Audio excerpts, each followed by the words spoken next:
bosan di sini. Mudah-mudahan simbolis kartu keluarga diterima oleh Bapak. Baik, 1, 2, 3.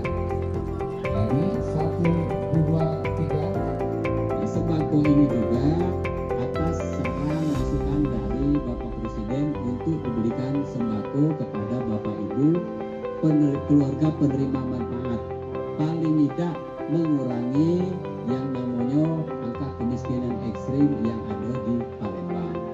Alhamdulillah syukur pelan-pelan angka kemiskinan ekstrim itu semakin hari semakin menurun.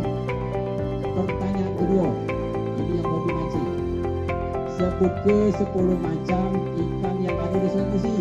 Nah, nama ibu? Kopi. Tinggal di? Tinggalan Aplik, Kelurahan Sungai Sayur. Sungai Sayur.